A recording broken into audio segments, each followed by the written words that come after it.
What up, guys? What up, guys? What's up, everybody? Summer guy. Yeah, before going fast, allow me to introduce myself again. I go by the name of Malachon, and I'm from Senegal, West Africa. Rio City, my town. Jadi ko may Pape J, Ibrahima Ndaw, Moustapha Mané, Dagoud from Belgium, Aboubacry Diallo from Russia. Di ko may Amadou Dame Diagne, sama chéri Koumba Mané ñeme salon, Mamadou Fall, di ko may Ahmed Badiane, bëgg Sonko from Kër Massar. Di ko may Cheikh Mouy Nga, di ko may Pape J, di ko may Penda Fall, bëgg Sonko te boole ñu ko dara. Di ko may gars yi bëgg Sonko yëpp. Ku bañ Sonko nag ah soo bañee Sonko nag réew mi day xat ci yow. Barki Rasulaay réew mi day xaw a xat ci yow ndax moom moo fi ne loolu yàlla dogal na ba sama gars yi tey jii boo la xoolee may wax si di bëgg a ree parce que vraiment dama dugg ci réseaux sociaux yi gis maanaam ñu naan Sonko Bougane mu mel ni Barcelone Xetafe quoi Barcelone Xetafe wala Barcelone Osasuna day mel ni da ngay comparé Youssou Ndour ak Abou Thioubalo wala Youssou Ndour ak Abdou Ras sama gars yi je vais pas me permettre may guddal sama temps di wax naan ay Bougane di ko jox naan nii opposition comme li ma koy wax la l'opposition elle est inexistante te maanaam tey jii benn opposant ba fi ne muy Sonko ba élection yi passé ba léegi déggoo Madické déggoo Issa Sall déggoo kenn déggoo ñi demoon daw ci Idriss Seck rallier fa parce que bi ñëwee ci Sonko na leen man su ma jëlee pouvoir bi Sénégal lay liggéeyal ñu daw làqu foofu noonu parce qu'ils ont des problèmes avec l'impôt ils ont essayé de voir Macky Sall mënuñu koo gis cogg Birima humilier leen TFM riposté wuñu essayé ay film des gens yoo xam ne seen programme ba ma ubbee seen programme gars yi ne Bougane la mooy sa liggéey Bougane ne c'est un vrai imbécile ce gars là il est tellement limité. He's so limited que dama ne waa ji loolu rek dafa tax yéen bu leen perdre seen temps de débattre Bougane parce que Bougane dane ma non su ma faloo président avion présidentiel bi laay jëkk éliminé putain de merde mais comment un individu peut être si con laa mënu concevoir quoi man dama ko xool rek ma leen kii su ma doon dee sax dee Sénégal di dee ma tabbaat Macky Sall sax isin wala ma tabba kan sax ma tabba Idriss Seck sax mu gën a ma tabba Bougane non je te jure non parce que Idriss Seck sax même fekkee am na kàccoor am caay-caay il n'est pas limité il est intelligent peut-être the way he behaves yow nga dul d'accord mais Bougane noo mën a toog yow Sénégal yi toog ngaan suma follow avion présidentiel laay jëkk supprimer isin parce que dépense yi dafa cher mais le président tey jii moom xanaa tey bu demee dama lay fekk Bougane tey jii Macky Sall bu jëlee avion dem France di màjjal ñu may ko 700 milliards léegi avion bi bu naa fii France day lakk 700 milliards léegi yow nga ni cet avion là avion bi dem président bi jël pour deal dafa da nga koy éliminer parce que tu es un con tu es limité te di damay defal benn flashback ñëw si Bougane quoi tu vois parce que ce gars là il ne mérite pas ñuy wax parce que tey jii vraiment les aigles ne volent pas avec les corbeaux wala avec les pigeons tu vois mënuma concevoir tey jii ngeen wax Bougane di wax ngay wax kii comment dire sax ngay wax Bougane di wax Sonko barki rasulaay loolu bàkkaar la day mel ni ngay wax kan sax non ngay wax benn yonent bi ba pare di wax benn xërëmkat quoi noonu la ñu loolu quoi vraiment c'est loolu blasphème la quoi bokkul quoi ils ne font pas le poids quoi tu vois c'est nag dafa nekk ne Sonko mooy jaay boo bëggee buzz moom ngay laal léegi Bougane mooy kon Bougane mooy ki nga xam ne tey ji maanaam xaalisam mi ngi ko jëlee jamonoy PDS parce que da doon coggu je me rappelle bien Ablaye Wade la doon coggu Ablaye Wade def conférence mu laaj signalu télé bay bëgg a dee li ma wax ni mi ngi fi de image yi ngeen gëstuwaat ko parce que man je suis pas fort en kii mais damay jàpp rek mais du ma la jox date exacte quoi mais barke rasulullah yàlla ma tim li ma wax ni fekk du dëgg yàlla ma safara jël addiya muy Ablaye Wade def conférence Bougane tàllal ne ko monsieur le président sama signal bi wax ci bopp Ablaye Wade ne nii verre yi kooku la Bougane waaw saa kii lañ ko fa lañ ko joxee signal après muy cogg ñu koy jox ay publicité di ko jox ay affaire Bougane noonu la tàkkee bu ay fenam yëg duulam yi muy toog fii naan non self made man damaa kii Ablaye Wade moo ko push up take him to the top noonu la demee dafa cogg bañ ko may ko signal bi fayul dërëm nañ ko koo sarax ngir yàlla Ablaye Wade parce que il est généreux il dépense sans penser moo gën a généreux Macky Sall tu vois Madial yow tu aussi comparé un boy boo xam te dafa dem concours national la crème sénégalaise fu muy génne mu def génn sortie majeure tu aussi comparé ak yow Bougane xamoo dara yow Bougane xamoo loo xam yow baax na nga maanaam damay jëndee 100 francs jaayee fanweer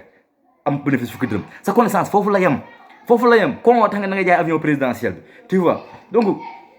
bul ñu kii fii nga dem TFM Birima jàpp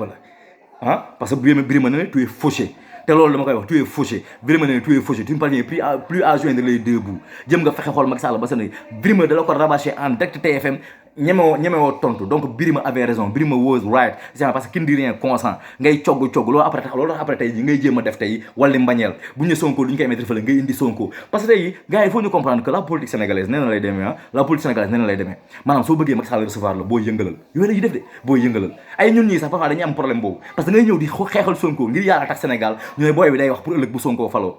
mais loolu c'est être con loolu c'est être tellement con mais grâce Bougane ngay tax parce que bu ñu daaxee Sonko fële rek booy indi ko Sonko def discours à la nation fa la ko defee Sen TV léegi pour saa yi comme que jëm nga bëri ma ne la saa yi jëmoon na recevoir Macky Sall recevoir après ngeen ñett pour jëm ko kii loolu rek la quoi tu vois moo tax ñun suñu der sax day yàqu parce que ngay défendre Sonko te yàlla tax gis nga mais après dinaan bu Sonko faloo man balaa may bëgg a dee rek ma dox ci mbedd ñaa man bu Sonko faloo ñun defal li ñuy def defal ñu ko Sonko Sénégal lañ koy defal c'est une fois de plus Sénégal lañ koy defal bu Sonko faloo Sonko mënuñ joxaat beneen teranga bu dee liggéey am nañ ko mun néew bu bëri li ñu am doyloo nañ ko fekk ñu ñuy mànjee si mbedd mi mais gis nga suñu dëkk nu muy demee gis suñu population ni ñuy sonn loolu rek tax ñuy aalu mais des faux types comme Bougane moo tax boo engagé bataille dëgg sax dañu jàpp ne yow nitu intérêt moo tax nga jóg mais ku bëgg intérêt doo topp Sonko waaye léegi ma ñaar ci waxi dof yi ñuy wax naan moom dem na may na moto pompe waa après que le président t'ait reçu tu peux donner des motos pompe et kii parce que amoo dara fii you are broke amoo dara tu es fauché tu vois rek sa kii def na ci conférence de presse ay arrêté de salaire mënoo leen fay tu vois combat bi nga jëloon combat bu Assane Ndiaye bi mu tëggoon xam nga ban combat par procuration nga jël ko commande bi yi mënu toog sax tëgg Assane Ndiaye dafa daw parce que xam ne you are broke tu vois loolu tax ngay cogg li la dal moo tax ay El Hadj Diouf joueur vous êtes des fauchés te nanguwu leen ko coggoo leen ci génn moo tax ngeen ne jaamu Marème Faye Sall nekk ay soldat lu Macky Sall tu vois loolu tax ngeen di cogg nii donc sa cogg boobu walu tax nga ñëw naan Macky kii nii wala nii tu fais pas le poids amoo intelligence bi amoo charisme bi tu vois cogg nga ba am toogal foofu noonu léegi ma ñëwaat si li affaire dof yi ngeen wax naan Sonko mayewul moto pompe mayewul ceeb xam nga laa bëgg nga xam ko Sonko daa milas boppam toog Sonko taneew ma man bu dégg taneew man am na kër am na kii Sonko taneew man il a hypothéqué sa vie pour le bien-être des Sénégalais Sonko saa bu xëyee tey jii bu dundee ba yeew teg tànkam naka sante yàlla parce que xërëmkat yi ngi ci kaw faux type yi mel ne Bougane Gueye ñi ngi ci kaw sëriñ yi nekk palais ñi ngi ci kaw sëriñ yi nekk mën moo ñëpp a ngi ci kawam Sonko amatul dara sax lay demee rek benn avantage la am muy lan yàlla bàyyi ko parce que boo defee déglu te dëggu yàlla da lay jàppale muy lan mooy la mën a wax te ngeen di dee te Sonko rek kaam ak sëriñu tarixa yi maanaam yéen Bougane vous êtes obligé ngeen di wàcc damay population bi ceeb ak ay kii pour gagner leur sympathie Sonko nag ñun ñooy liggéey comme sëriñu tarixa ñooy dem liggéeyal ko toolam góobal ko nekk am boo jaayee defal sa bopp loolu Sonko ko am sëriñu tarixa yi parce que dëgg la woon gars yi Sonko jikko la leen gën a xool une fois de plus xoolal tegal ay entreprise yoo xam ne da nga cogg ba xam ko parce que tey fekkoon Sonko il était animé par le bien matériel comme ces imbéciles yi toog di wax naan Sonko daan ànd ak Tahirou Ndiaye mu koy daggal lii affaire yooyu noonu quoi léegi mu dëgër waa léegi moom wax bu dofee ñi koy dëggoor ñu dof Sonko daan ànd ak Tahirou Ndiaye léegi Tahirou Ndiaye jàpp nañ ko affaire yi dëgër na ah léegi moom mer ngemb la waa léegi su meree ngemb kay ba def buzz bu mu def nii kay xanaa kay amaat na buntu pour tooyal ceebam parce que yëngal na Sonko dil bu mu laaxatoon bu ko tegaloon na Macky Sall da koy nangu c'était animé par le bien matériel kese bi ngeen wax yéen nii kon Sonko ralé ne bu yàgg kon lu tax muy jël salaire député di ko séddale lan moo tax muy jël salaire député di ko séddale lan moo tax muy continuer di toog yi ni kon du dugg si affaire 94 milliards yi wax lu mu xam santage gars yi lekk ci saa wax bu defee ñi koy dégg waruñu dof bu doon alal rek koññee ba mu génnee mer ngemb ba am buzz bu dee buzz nag am na ko jël 3e élection Sénégal a nekk député ba pare foo dem di campagne baa fa da nga yóbbu ñëpp toppal saa fu ma ñàkk sax parce que dama mbaam xuux yi foog nga wax ak ñoom tu vois bu doon loolu rek la waaye saa yaral yéen waaye dëggoo tax ba léegi tey muy continuer donc bàyyi leen di comparer lu comparer naan Sonko lii ak nii amul ceeb bu mu yóbbu Sonko amul ceeb bu mu yóbbu il ne l'a pas te bu ko doon def tey jii ñun dañ naan la fu ngay jëlee ñun góor jigéen yi newuñu suñu ginnaaw de franc-maçon yi nekkuñu suñu ginnaaw de ñun xam nga ñu topp laaj ma ñu topp ñun suñu ultra bu sedd waaye ibaadu yi baax yi gëm yàlla yi booy yi jàng amuñu liggéey ñi juddu chômeur yi ñi gis seen ñi jàng par amuñu liggéey gis seen yaay yi sonn ñu leen aaw ñu leen fonctionnaires yi nga xamante ji barke Rasulullah de haut cadre am xaalis am lépp xam ne ñoom dara mënu leen jënd tu vois ñooy xool xam ne Sénégal Sonko bi mooy jëm ñoo topp suñu ginnaaw ak bu informel bi tu vois ñoo topp suñu ginnaaw yéen nag formation yi nekk seen ginnaaw les corrompus ñi xam ne tey ji gain personnel moo leen topp du gain collectif ñoo nekk seen ginnaaw ñooñu rek nekk seen ginnaaw mais Sonko moom ñu jub ñi ibaadu yi ñoo leen moom booy yi am intellectuel yi booy yi doté ñoo xam ne ñu affilié ay APR pour am ay buddóor de booy yi ne xam ne dañu am doté le bon sens ñun la ñu àndal au cadre yi ñi xam dañoo suur Sénégal yi xam dañoo regg bu gaz doon jël 50 000 lañu ko jënd Sonko la ñu àndal ak ñi bëgg Sénégal bëgg jëm Sonko la ñu àndal ñooñu ne si Sonko amul dara amu ko amul ci fu muy jëlee ceeb bu mu joxe fu muy jëlee ceeb wala fu muy jëlee ay moto pompe bi muy joxe fu mu koy jëlee Sonko gars yi cotisé di ko jox di Sonko il suit sa logique man Sonko su ma xëyoon suba tey gis que mu gaare ay ML5 ak ay X5 ay lu ne ay X6 ay cortège bu dul jeex mu ne ah sama waa ji moom fu mu laxuwoon wala lii da ka dencoon mais ba mu troxtam nga la mu mënoon ba léegi noonu la mel les mêmes difficultés qu'il avait bi ñu ko daaxee impoté ba léegi laa ces mêmes difficultés gars yi cotisé di ko jàppale tey ji am na lu mu doon def tey ji ni maanaam Sonko je vais me poser la question mais d'où provient la fortune de Sonko mais ba léegi si la ne taxale di dem campagne oto bi di pan di dem booy jël ay baaf la ña ma fekk ñoo koy teral bu paree demaat lu su logique boobu lañ ne donc kooku noonu ku yóbbu di tëw wàccu ma ta wax kooku dina jël ay ceeb di ka may ay moto pompe fu mu koy jëlee bu demoon tey ji commencé may ay moto pompe wala mu maye dala ngeen ne voilà les lobbies sont derrière lui dañoo bëgg taal Sénégal ñoo koy financé dañ ko dàq liggéeytu fu muy jëlee lii bande d'hypocrite que vous êtes bande d'hypocrite que vous êtes li ma leen wax rek sama wax ji day ñaaw léegi mën na ma jël 2 heures si Bougane sax mais su may si kii bi sama àll day jël dama la ku fekkee Sonko ak Macky Sall nga ànd ak Macky Sall su fekkee jamono yonante bi ak yéefar yi ngay àndal Sonko moo fi ñëw ne leen seen yàlla yu bëri yi baaxul seen politique corrompu yi baaxul jël ay milliards di ko sàcc ñii di protéger Kër Massar baaxul dëgg la fi indi yow Bougane sonne Macky Sall naafeq nga ay birim nga ñëpp ay naafeq ngeen ay Cheikh Yérim naafeq vous n'avez pas votre peuple vous n'aimez pas votre peuple ku bëgg Sénégal Sonko ngay àndal ku ko bañ da nga bañ Sénégal ñun Sonko intéressé wuñu li ñu intéressé mooy lu muy incarné idéologie bi barki Rasulullah doo leen yéen tudd moom li moom yàlla man miy wax ba ñaax Sonko defalu ma dara li tax ma xëy bëgg sa xaw ma ko déglu ko rek bëgg xam ne kii mooy bu baax bi sama koñ ngi boo yëpp mujjee jébalu ñëpp a jébalu ñëpp nañu ma Sonko la ñu bëgg nee na nag ngeen gagné fichier électoral bi ngeen di sàcc ak yéen ay seen résultat préfabriqué Sénégal yëpp Sonko moo ne seen xol nit ñu dëggu ñëpp Sénégal mu ne ay waay dama la wax bu wér du romba noppa wax ju wér du romba noppa amu leen benn arme jikko leen gën a doo leen dara te balaa may dee Sénégal man li ma gën a métti mooy Sénégal da ngay toog ñaan la kii duñ ko fal xool contraste bu contradiction boobu noonu da nga toog ñu la non kii duñ ko fal parce que booy kii day tere màggal kii ibaadul affaire yooyu noonu quoi te pourtant ils ont 4 présidents yoo xamante ni ils sont tous cités dans la franc-maçonnerie où est la logique 4 présidents ñëpp si franc-maçonnerie yow ngay mën a fal franc-maçon te mën a fal ibaadu non vraiment y a une contradiction dama dama naan yow dans quelle logique tu es yow du fal kii parce que ibaadu du fal kii parce que dees la ne te kooku day wax ay turu yàlla gëm na am na lu mu gëm nga jël 4 présidents yi ñëpp ci franc-maçonnerie lañ leen topp nga tàggalee ani logique bi man la logique c'est la logique que je me man ma bëgg xam quoi man di daw choléra dem songi peste vraiment c'est du n'importe quoi Bougane rek la sa poche waaye Bougane yow moo dara sa programme bi nga ubbee sa programme échec con que tu es nga tu vas annuler le président ramalan l'avion présidentiel bande de con limité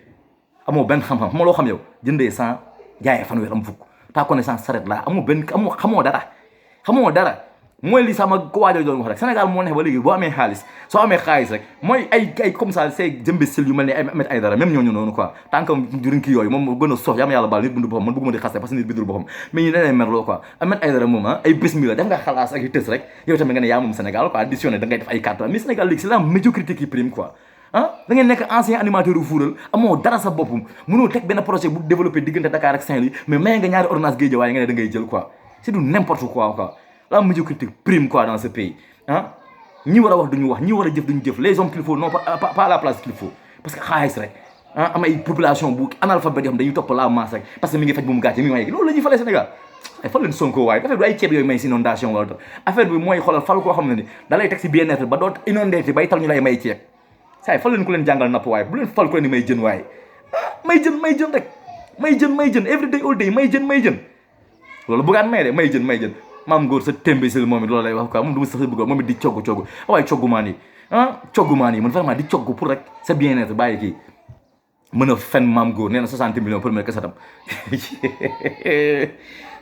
même Youssou Ndour n'a pas vendu sa xamal ñu koy mën a jaay loolu sax mais Youssou Ndour sa balaay pour moom 60 millions sa kasatam sa problème la waxuma la ak yow maam góor kenn da la xam cogg daanu jullit nga ne ngay jaay sàngara jaaykatu sàngara bu bon nekk benn gigolo ko dégg na am xaalis nga dem tagg ka yow maam góor noonu ngay dundee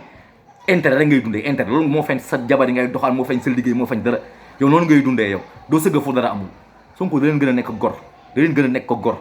tu vois te dama leen yërëm xam nga dama yërëm leen parce que 2024 barke rasulaay da ngeen di fay seeni télé fay seeni rajo bu Sonko di def discours à la nation da ngeen di sëgg yéen Sénégal day xat ci yéen foog ngeen dox ut leen ay auto vitre tente loolu leen daanu ut leen ay auto vitre tente parce que dina ba Sénégal day xat ci yéen da ngeen rus a génn parce que bàyyi force Sonko day falu waaw ak n'importe quelle manière ne xam nga comme vous les attendez ak n'importe quelle manière Sonko day falu ngeen bëgg ngeen bañ ko day falu Sénégal gi dañ koy sauver par force duñu bàyyi ay 20 personnes 30 personnes 30 jaam 15 ñu goree di daje di pour seen intérêt personnel ñuy sacrifier Sénégal di jéem a di yàq di kii nii amu leen sax rasu quoi da ngeen ñëw di coggu Macky Sall di kii Macky Sall yow maam góor boo ñëwee fii jàmm gën sa mbokk yi ngi sonn ci canal bi ñu ngi bëgg a dee xalaatoo ñooñu mais tu es à Dakar nekk gigolo teg fa sa jabar boo xam ne ancien député nekkatul député elle est fauchée nga toog fa ne da nga koy défendre Bougane Gueye moom dafa daanu biri ma ne yow da nga daanu yaa ngi jéem a coggu Macky Sall il a été reçu le 1er septembre ñëwaat na tey def sorti commencé pëj balaa dañaan opposition ban opposition yow sa parrainage sax baaxul Macky Sall politique